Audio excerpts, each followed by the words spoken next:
Olá, meus queridos amados irmãos em Cristo, graças e paz à minha querida Igreja Batista da Vitória, meus irmãos, minhas ovelhas. É com grande alegria que nós estamos voltando a falar sobre a terceira parte do estudo bíblico na EBD em Família nesse domingo.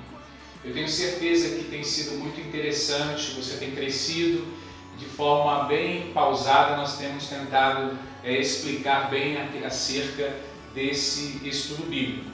Eu gostaria que você pudesse chamar os seus amigos, seus parentes, nesse momento, com a sua Bíblia aberta, no texto que já você sabe qual é, que é em Gálatas, no capítulo 5, e gostaria que você pudesse já deixar a sua Bíblia aberta para que nós pudéssemos orar nesse momento e logo depois dar sequência a essas três virtudes que falam da relação do crente com o seu próximo.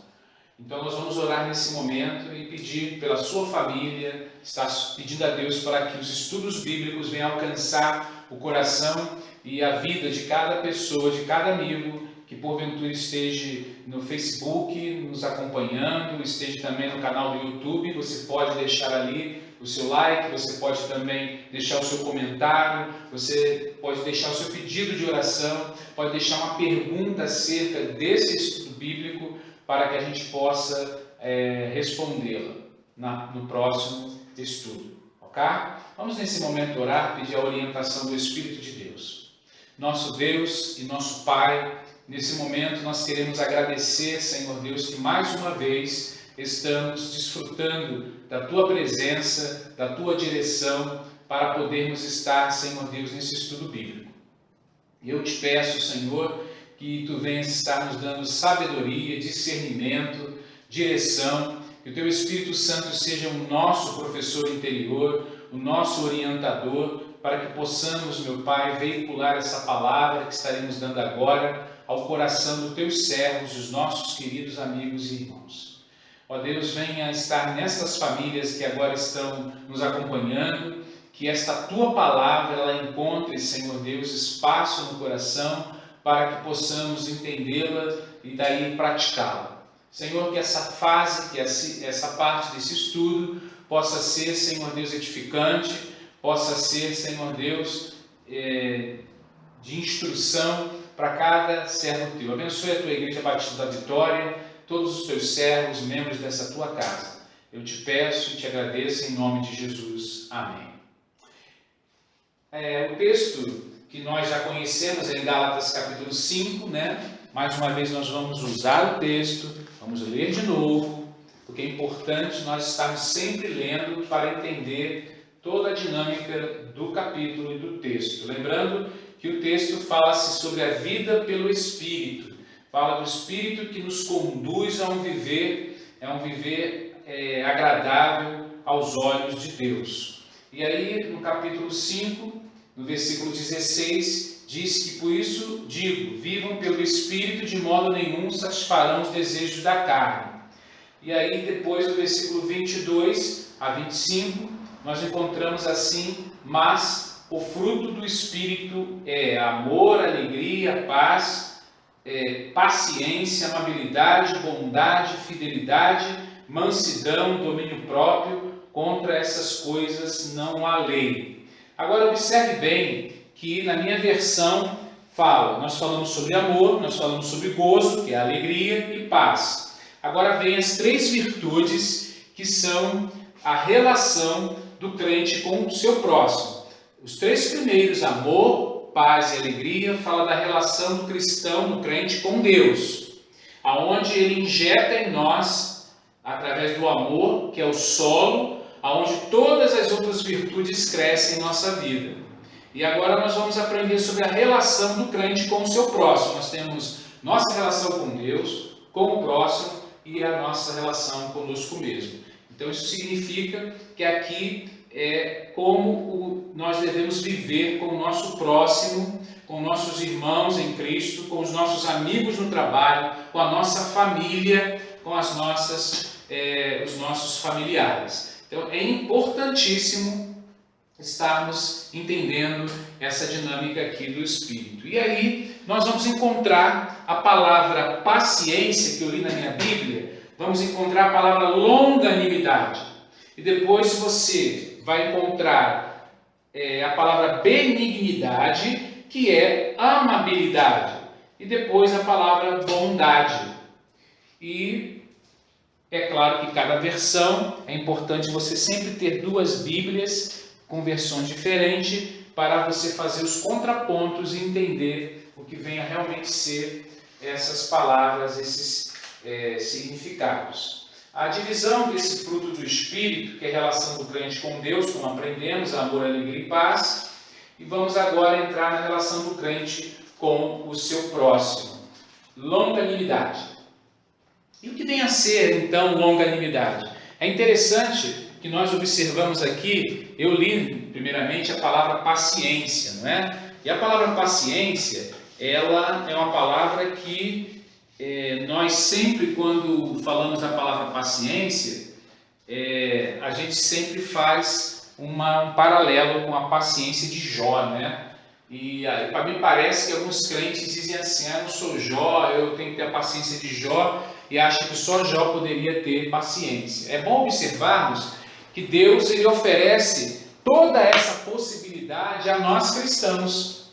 Nós, ao momento que nós nos arrependemos dos nossos pecados e que o Espírito Santo nos convenceu do pecado, da justiça e do juízo, o Espírito Santo passou a morar na nossa vida. E aí ele passou a começar a desenvolver em nós o caráter de Jesus, e tudo isso vai se desenvolvendo, vai crescendo, e nós passamos a ter também influência, nós passamos a ter o retrato de Jesus na nossa vida, todas essas virtudes, mas elas precisam ser desenvolvidas, elas precisam ser desenvolvidas a cada hora, a cada dia. O fruto precisa ser desenvolvido para ter mais fruto na vida das pessoas. E a palavra longanimidade, eu não sei se você observou, essa palavra longanimidade, ela me parece que é um elástico, né? Longanimidade. Aí está falando algo bem longo, bem grande. Então já está falando aqui a separação dela, né? Longa, é algo grande. E aí quando a gente pega essa palavra no original grego, ela significa isso aqui, ó, macrotumia.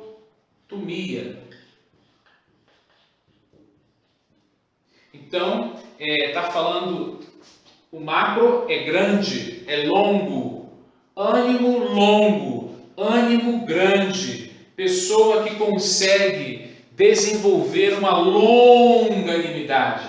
É a pessoa que consegue desenvolver essa característica na sua, a qualidade dada por Deus que faz o homem ser paciente até na provação. Aquele que é paciente na provação, aquele que é paciente nos momentos difíceis, esse tem longanimidade, ele tem um ânimo macro, ele consegue vivenciar, experimentar e superar e suportar os momentos difíceis. Então é o ânimo longo, é alguém com ânimo longo, que consegue superar os momentos difíceis. Alguém com ânimo, né? Ânimo longo. Então esse aqui é longanimidade, ânimo longo. E aí, quantas vezes você já teve situações de passar por problemas? Ser paciente na tribulação. Vamos observar lá em Romanos 12, 2. Vamos observar lá em Romanos 12, 12, melhor dizendo. 12, 12. Romanos 12. Nós podemos observar aqui que esses textos que eu estarei lendo, eles vão nos dar base para essa virtude. O capítulo 12, versículo 12, diz assim, olha só que interessante, alegrem-se na esperança e sejam pacientes na tribulação, ou sejam longânimos na tribulação, perseverem em oração e perseverem em oração. Então, quando ele diz aqui, sejam pacientes nos momentos de tribulação, é porque você vai precisar desenvolver isso. Pense bem, se no momento de luta, dificuldade, você logo estoura, você logo se aborrece, você logo coloca para fora o seu temperamento, Então tudo isso acaba atrapalhando o testemunho. Então eu quero dizer que o ânimo longo, a longanimidade, é a paciência, é ser paciente na tribulação, é ser paciente na hora da provação. Ok? Então isso ficou bem claro. É interessante observar que essa longanimidade é uma qualidade que é dada por Deus, que faz o homem, o cristão, ser paciente no momento da tribulação. Por isso que nós lemos o texto de Romanos 12, 2. E a outra coisa também é que a longanimidade ela é melhor do que a força. É interessante que lá em Provérbios 16, 32, Provérbios 16, 32, abra sua Bíblia, estudo bíblico tem que estar com a Bíblia aberta, a Bíblia tem que ficar aberta, não pode ficar fechada. Provérbios 16, versículo 32, diz assim: melhor é o homem paciente do que o guerreiro, mas vale controlar o seu espírito do que conquistar uma cidade. É interessante que, às vezes, a pessoa pode até conquistar uma cidade, como um rei, como um cavaleiro, mas existem pessoas que conseguem controlar uma empresa, conseguem controlar um grupo, mas elas não conseguem controlar a si mesma. Então, é melhor ser um homem paciente do que o guerreiro. Mas é mais importante controlar o seu espírito do que conquistar uma cidade. Então, o que adianta você conquistar uma cidade se você é incapaz de controlar as suas emoções? Você logo briga, você logo se estoura, você logo se aborrece. Então, esse texto mostra aí algo que fala acerca da longanimidade. É interessante também que o crente na Bíblia é exortado a andar com longanimidade. Vamos observar lá em Efésios 4, versículo 2. Efésios 4, versículo 2. Efésios 4, versículo 2. Nós encontramos assim: sejam completamente humildes e dóceis, e sejam pacientes, suportando-os uns aos outros com amor. Olha que coisa interessante aqui, dizendo que nós temos que suportar uns aos outros com amor, mas sejam pacientes, quer dizer, sejam longânimos. Na sua Bíblia vai aparecer, seja longânimo para com o outro, tenha paciência. Uma outra coisa interessante é que a irritação, a ira, a vingança são obras da carne, é o oposto da longanimidade. Então isso significa que a autorrestrição, que não responde ou não revida apressadamente ao mal feito, significa paciência para com as pessoas. Suas fraquezas, falhas, ignorância, demórias e pecados, você passa a ter paciência com a pessoa. Você passa a ter paciência com o irmão da igreja, você passa a ter paciência com o seu esposo, com a sua esposa, com o seu filho, com a sua filha. Você precisa desenvolver essa característica. Peça a Deus e Ele vai colocar você sempre em situações para que você seja desafiado a superar e a suportar os momentos em que a longanimidade precisa entrar em ação. Vamos observar ali também em Lucas capítulo 9. Lucas capítulo 9. Você já encontrou aí? Lucas capítulo 9.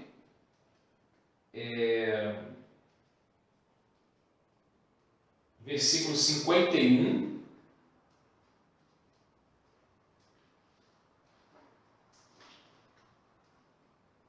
Lucas capítulo 9, versículo 51. Nós vamos observar ali esse exemplo, em Jesus, na pessoa de Jesus. Aproximando-se o tempo em que seria elevado aos céus, Jesus partiu resolutamente em direção a Jerusalém e enviou mensageiros à sua frente. Indo estes, entraram no povoado samaritano, para lhe fazer os preparativos. Mas o povo ali não recebeu, porque se notava que ele se dirigia para Jerusalém. Ao verem isso, os discípulos Tiago e João perguntaram: Senhor, queres que façamos cair fogo do céu para destruí-los? Mas Jesus, voltando-se, o repreendeu, dizendo: Vocês não sabem de que espécie de espírito vocês são, pois o Filho do Homem não veio para destruir a vida dos homens, mas para salvá-los, e foram para outro povoado.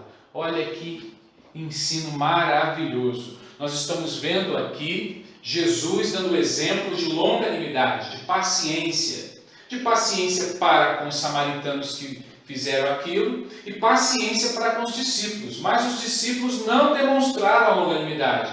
E fico imaginando se nós estivéssemos na igreja, num grupo, ou saíssemos para evangelizar e alguém fizesse mal ou tentasse brincar com o cristão, com o irmão, e aí o outro chegasse e dissesse: Senhor pastor, o senhor quer que a gente ore para que Deus manda fogo do céu para consumir? Quantas vezes nós olhamos, às vezes, na televisão e alguns irmãos que se dizem os irmãos, cheios do Espírito Santo, querem revidar, às vezes, alguma coisa que tenha recebido.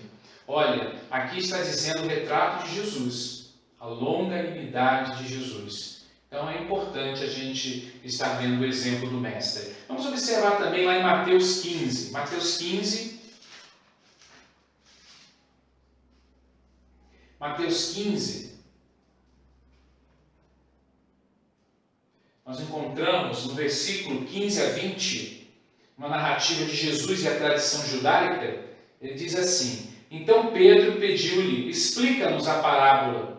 Será que vocês ainda não conseguem entender? Perguntou Jesus. Não percebe que o que entra pela boca vai para o estômago e mais tarde é expelido? Mas as coisas que saem da boca vêm do coração, e são essas que tornam o homem impuro. Pois do coração saem os maus pensamentos, os homicídios, os adultérios, as imoralidades sexuais, os roubos, os falsos testemunhos e as calúnias. Essas coisas tornam o homem impuro, mas o comer sem lavar as mãos não torna o homem impuro. Então ele está falando aqui com respeito que do coração do ser humano procede as coisas ruins. E evidentemente, procedendo das coisas ruins, a gente precisa de ter a paciência. Jesus mostra aqui a paciência dele para com as atitudes dos discípulos. É interessante observarmos, irmãos, que o aspecto da longanimidade, que a própria palavra nos diz que Deus é longânimo. Ele é longânimo porque ele espera o número de pessoas se converterem, porque ele não voltou ainda, como diz o apóstolo Pedro na sua epístola, que Deus ainda é longânimo, paciente, querendo que muitos se convertam para ter sua volta. Ele é longânimo para com a sua decisão, ele não voltou ainda para buscar sua igreja, porque ele ainda é um Deus longânimo, um Deus paciente. Ele tem abreviado o seu tempo da volta pela paciência, pelo ânimo longo. É interessante o número de missionários que têm morrido em vários países, porque eles têm suportado, eles têm visto filhos morrerem, esposas, mas eles se mantêm de forma equilibrada, paciente, com ânimo longo, não perdendo o seu equilíbrio. Isso é fundamental para o desenvolvimento da nossa fé. É interessante, né? Então, longanimidade é isso. Nós vamos partir agora para a benignidade. A benignidade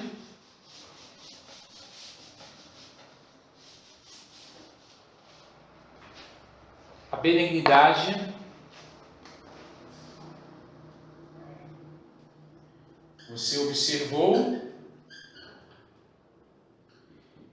você precisa ter paciência, longanimidade para com o seu próximo, seu irmão, seu parente. E a benignidade aqui é algo que precisa estar bem fundamentado na vida do crente também. A benignidade nós vamos observar isso na característica e no atributo divino de Deus. Deus é benigno até para com os ingratos e maus. Vamos observar isso lá em Lucas 6,35. Em Lucas 6,35,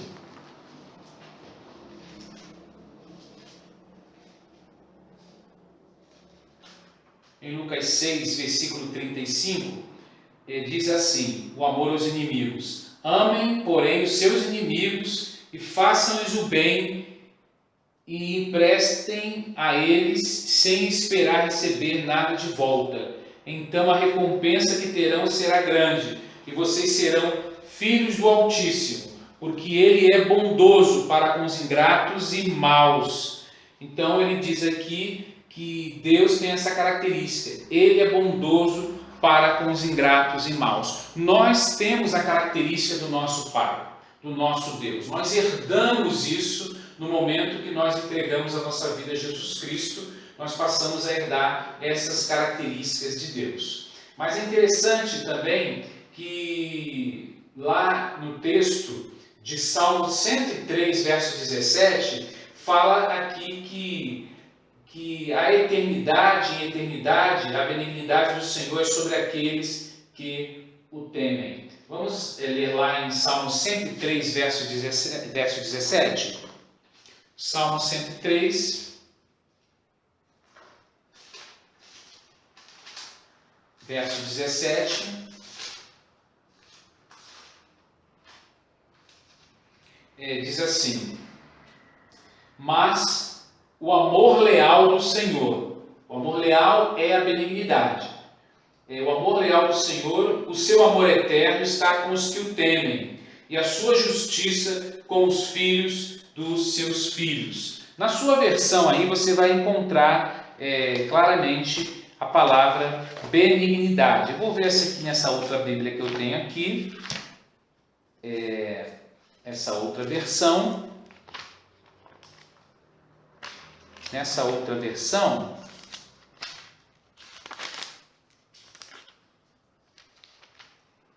diz assim: mas a misericórdia do Senhor, amabilidade, misericórdia e benignidade, é a mesma coisa. A eternidade sobre aqueles que o temem e a sua justiça sobre os filhos de seus filhos. Então é importante a gente observar aqui que quando ele usa o termo benignidade, essa benignidade, ela está associada à ideia de amabilidade, brandura. Amabilidade,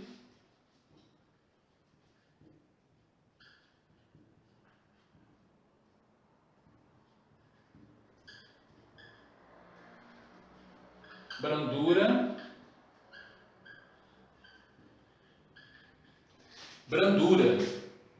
Aí nós vamos observar que a palavra misericórdia ela tem a ver. Olha como Deus trata a humanidade, como Ele nos trata de forma branda, amável. Está vinculada a palavra também compaixão, tá? Compaixão,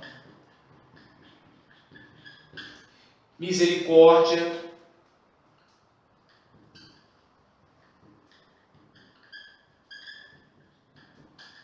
Então, elas todas têm um sentido de benignidade.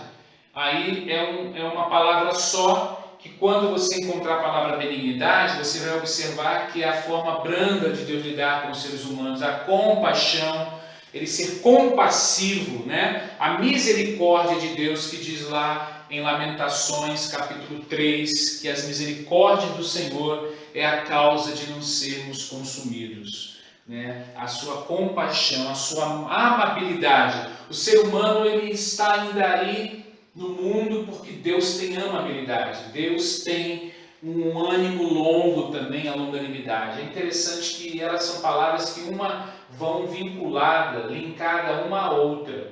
Então é importante observarmos que a benignidade está associada à ideia de amabilidade, brandura, compaixão e misericórdia. Vamos observar lá em Efésios 4:32. Efésios 4:32.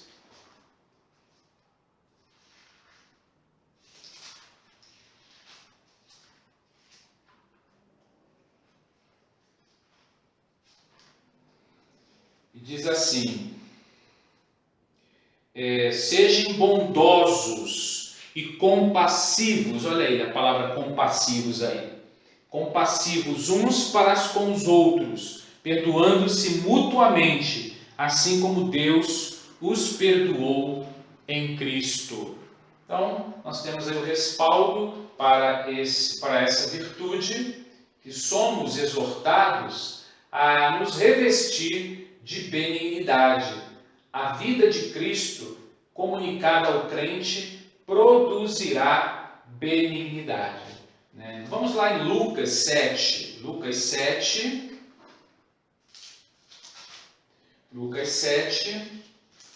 o versículo 36.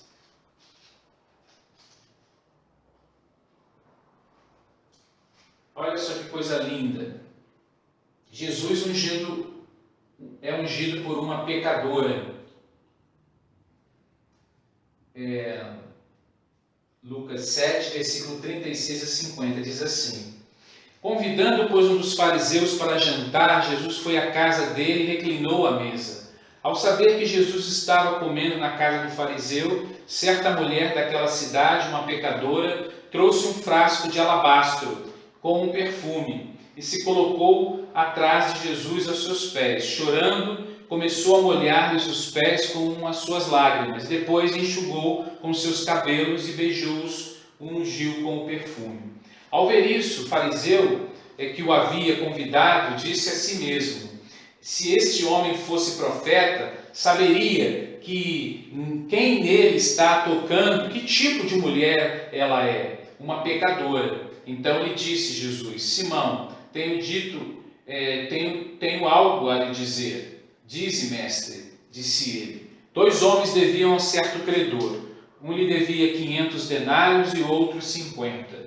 Nenhum dos dois tinha com que lhes pagar, por isso perdoou a dívida ambos. Qual deles o amara mais? Simão respondeu: suponho que aquele a quem foi perdoada a dívida maior. Você julgou bem, disse Jesus. E em seguida virou-se para a mulher e disse a Simão: vê esta mulher? Entrei em sua casa, mas você não me deu água para lavar os pés. Ela, porém, molhou os meus pés com suas lágrimas e enxugou com seus cabelos. Você não me saudou com um beijo, mas esta mulher, desde que entrei aqui, não parou de beijar os meus pés. Você não ungiu a minha cabeça com óleo, mas ela derramou perfume nos meus pés. Portanto, eu lhes digo, os muitos pecados delas foram perdoados, pois ela amou muito.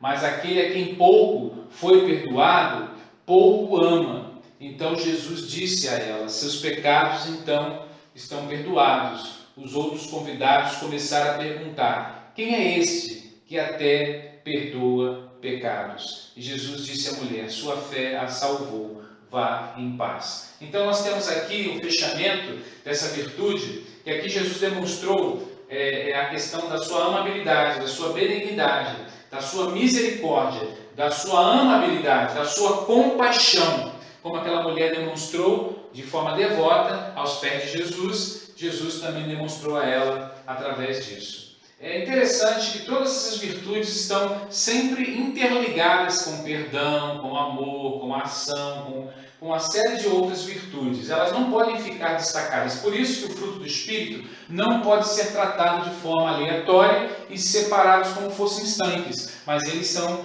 vinculados um ao outro e um depende do outro. Vamos lá na outra palavra. Você, se tiver dúvida, você pode, nesse momento, anotar as suas dúvidas para que a gente possa respondê-la depois para você. É importante observarmos que nessa outra virtude, bondade, ela é bem parecida com as outras que acabamos de explicar para você. A longanimidade, a benignidade e a bondade. É interessante que a bondade, ela é a generosidade em ação para com outras pessoas. Ela não é teórica. A pessoa que tem o fruto do Espírito, que recebeu a Jesus, que desenvolve isso na sua vida, ela não pode ser uma pessoa que venha a dizer que ama, que tem que fazer, que tem que demonstrar afetividade para com a pessoa, se ela não demonstra em obras em verdade. Ela precisa ser generosa em ação para com outras pessoas. Por isso que é importantíssimo a gente estar sempre desenvolvendo em atos de bondade, em atos de amor, a obra de Deus na vida das pessoas que precisam do nosso carinho, da nossa ajuda. É interessante que o Salmo 23, que é o Salmo do Bom Pastor, do nosso pastor maravilhoso Jesus, ele fala assim, no Salmo 23, versículo 6. Olha que coisa interessante, que mostra como a bondade de Deus ela é persistente em nossa vida. Ela diz assim, no capítulo 23, versículo 6. Diz assim: sei que a bondade e a fidelidade me acompanharão todos os dias da minha vida e voltarei à casa do Senhor enquanto eu viver. Essa é uma versão da Bíblia. Mas nós temos outras que dizem assim, que Davi dizia assim, nessa generosidade, Davi conhecia de perto a bondade de Deus em sua vida. Certamente que a bondade e a misericórdia me seguirão todos os dias da minha vida. Então isso mostra que nós temos essa bondade em nós, nos acompanhando, e nós precisamos ser agentes de divulgação e de exemplo para que essa bondade seja demonstrada. Mais adiante nós encontramos também outras passagens da Bíblia que dizem, a palavra de Deus diz o seguinte, que aquele que segue a justiça e a bondade achará a vida, justiça e a honra. Vamos observar lá em Provérbios 21. Provérbios capítulo 21, versículo 21.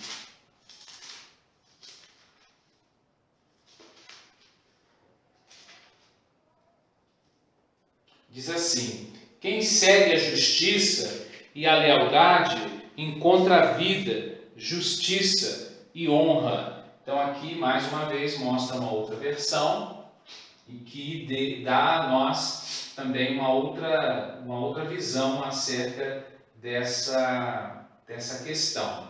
É aquele que segue a justiça e a bondade achará vida, justiça e honra. E também Provérbios 11, 17.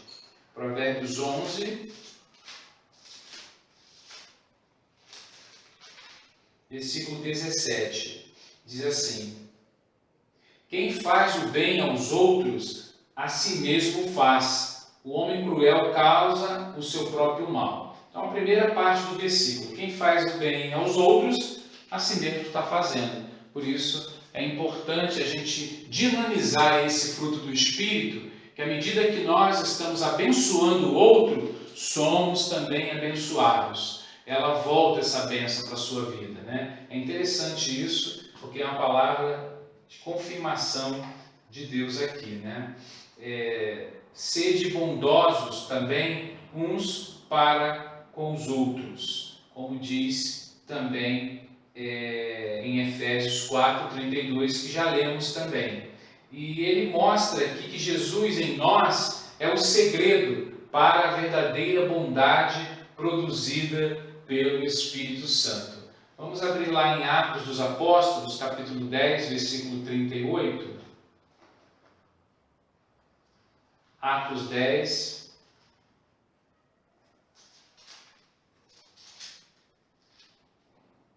versículo 38, Paulo fala aqui, Pedro na casa de Cornélio, e diz assim,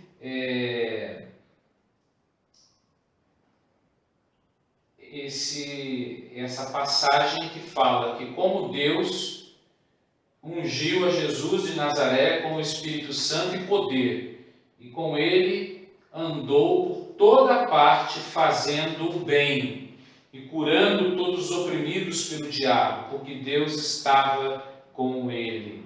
Então aqui nós estamos encontrando essa bondade, que Jesus, ele através da bênção do Espírito Santo na vida dele, por ser realmente o mestre, ele andava em todos os lugares fazendo o bem. Então essa bondade aqui é a generosidade. É por isso que a gente sempre fala da questão da importância da ação social, da importância de fazermos trabalhos sociais, a importância de nós estarmos abençoando pessoas que precisam, de abençoar os domésticos na fé, mas também as outras pessoas. Então, por quê? São atos de bondade. A gente precisa desenvolver. A igreja precisa voltar a essa primazia de como a igreja primitiva vivia. Ela vivia dessa forma, por causa da virtude. Não era algo que era um ativismo, uma questão política, uma questão social apenas. Era algo que estava no fruto dado pelo Espírito de Deus. Então a generosidade, ela precisa ser estampada em nossa vida. Nós temos vivido aí esses momentos de generosidade. A igreja precisa agora, os irmãos precisam desenvolver esses dias que nós estamos vendo atos de bondade, de generosidade. Por isso que a palavra bondade, ela é generosidade. E a generosidade está muito ligada à graça de dar, ao dízimo, à oferta, ao alimento que nós damos às pessoas, porque é uma ação para com outras pessoas. Por isso que é importante a gente sempre vincular o fruto do Espírito na questão da relação do crente com o seu próximo. A gente às vezes fica muito preocupado com a doutrina, ficamos muito preocupados, tem irmãos que ficam muito preocupados com a sua doutrina. Se essa doutrina que alguém está vivendo é uma doutrina batista, se é uma doutrina da sua igreja, mas esquece que às vezes as nossas convicções elas ficam muito no campo do teórico e esquecemos de praticar o amor cristão. E aí perdemos a oportunidade de servir. E é importante que esse fruto que está em nossas vidas através do Espírito Santo precisa ser desenvolvido. Por isso que a vida cristã, ela não é uma vida de teoria, é uma vida de prática.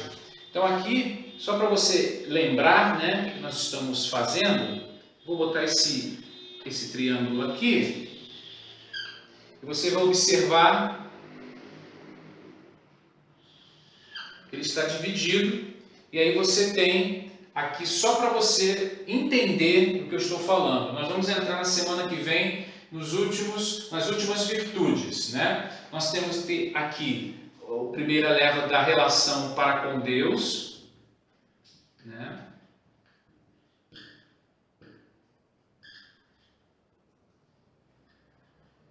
Com Deus. Nós temos a relação para com o próximo.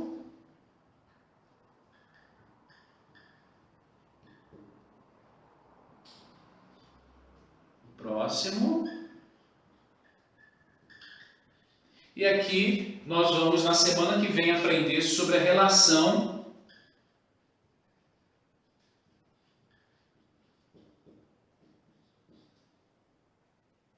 com a nossa própria vida.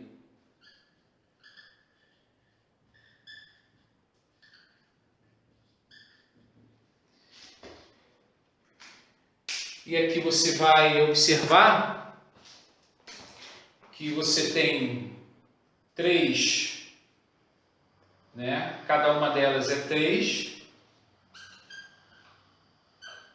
Você tem somado 9 virtudes, né?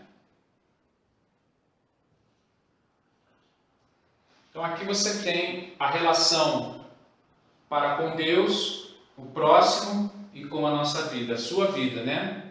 Vamos dizer, vou botar aqui sua vida, porque aí fica mais fácil. Conosco mesmo, né? Você, para com você, né? Pronto. Essas virtudes, 9 virtudes, elas nada mais são do que o fruto do Espírito. Elas têm que estar interligadas, elas não podem ser separadas. Elas estão nessa pirâmide aqui só para você entender do desenvolvimento, onde nós paramos, e elas vão estar sempre na sua vida que interagindo, elas não podem estar separadas. Hoje ou amanhã eu vou ter uma ou outra, eu vou exercitar uma ou outra. Não. Quem tem amor vai demonstrar benignidade, compaixão, bondade, vai desenvolver essa paz para com os outros, essa alegria também para com o próximo, não vai ser uma pessoa egoísta com alegria. Olha que coisa interessante. Então elas não podem estar desassociadas, têm que estar sempre vinculadas. Então é importante que você compreenda esse desenvolvimento. A vida cristã, ela precisa ter isso. Não adianta nada sermos membros de uma igreja, termos muito tempo de vida cristã, se não demonstramos essas qualidades. Essas qualidades estavam na vida de Jesus. E nós somos filhos de Deus. E se somos filhos de um Pai, temos que ter esse genoma de Deus, que são as suas virtudes. Eu gostaria que você, nesse momento, pudesse estar orando. Nós vamos continuar na próxima semana as 3 últimas virtudes, que é a relação para com você. Você mesmo, é você se entendendo, é você buscando o equilíbrio, é você buscando a sua fidelidade, é você buscando a mansidão, é você buscando o domínio próprio. Essa é a parte muito difícil que nós vamos, na semana que vem, nos atentar a ela. Tá ok? Vamos orar nesse momento? Obrigado, nosso Deus e nosso Pai, por mais essa oportunidade. Eu quero agradecer, Senhor Deus, pelos teus servos que ficaram nesse domingo, aguardando o estudo, e que o Senhor venha conduzi-los, meu Pai, ao entendimento, à compreensão de como colocar em prática essas virtudes na vida dos seus entes queridos, no seu trabalho, na sua repartição pública, no trem, no ônibus, na sua faculdade, na sua escola, enfim, nos lugares em que teus servos forem e que eles exerçam influência através dessas virtudes. Eu agradeço pela oportunidade e peço que o Senhor nos abençoe grandemente, nos dando esclarecimento para que possamos colocar em prática. É no nome poderoso de Jesus que eu peço a bênção nesse domingo para cada servo teu, para que possam estar meditando, aprendendo acerca da relação do fruto do Espírito com o caráter cristão. É no nome poderoso de Jesus que eu oro hoje e sempre. Amém.